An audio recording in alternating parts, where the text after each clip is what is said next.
దొంగ ఓట్లతో వచ్చే ఎన్నికల్లో విజయం సాధించాలని వైకాపా చూస్తోందని తెదేపా జాతీయ ప్రధాన కార్యదర్శి నారా లోకేష్ ఆరోపించారు.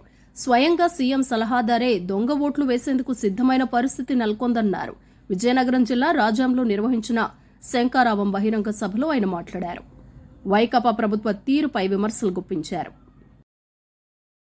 తెలంగాణ రాష్ట్రంలోని అన్ని తండాల్లో పాఠశాలలు నిర్మించే బాధ్యత తామే తీసుకుంటామని, గ్రామ పంచాయతీలుగా మారిన అన్ని తండాలకు బీటీ రోడ్లు వేసే బాధ్యత తమ ప్రభుత్వానిదేనని, విద్యుత్, తాగునీరు ఇలా ఏ సమస్య ఉన్నా తమ దృష్టికి తేవాలన్నారు. నియోజకవర్గాల్లోని ఎస్సీ, ఎస్టీ, బీసీ, మైనారిటీ వసతి గృహాల్లో అన్ని వసతులు కల్పించేందుకు చర్యలు తీసుకుంటామన్నారు. చదువుకుంటేనే సమాజంలో గౌరవం ఉంటుందన్నారు. మీకోసం, మీ అభ్యున్నతి కోసం కష్టపడే ప్రభుత్వం ఇది అని, వచ్చే పార్లమెంట్ ఎన్నికల్లో కాంగ్రెస్ విజయానికి కృషి చేయండి అని రేవంత్ కోరారు. బారాస అధినేత కేసీఆర్ అహంభావం, అవినీతి కారణంగానే తెలంగాణ ప్రజలు వారికి బుద్ధి చెప్పారని సిపిఐ జాతీయ కార్యదర్శి నారాయణ విమర్శించారు.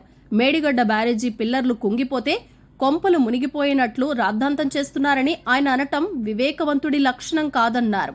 గతంలో ముఖ్యమంత్రిగా పనిచేసిన వ్యక్తి ఈ విధంగా మాట్లాడటం పద్ధతి కాదని చెప్పారు. తమ డిమాండ్ల ఆమోదం కోసం ఆందోళన చేస్తున్న రైతులతో కేంద్రం తరపున 3 మంత్రుల కమిటీ చర్చలు జరపనుంది. ఈ నేపథ్యంలో సమస్యల పరిష్కారానికి మంత్రుల కమిటీతో ప్రధాని మోడీ చర్చించాలని రైతు సంఘాల నాయకులు కోరారు.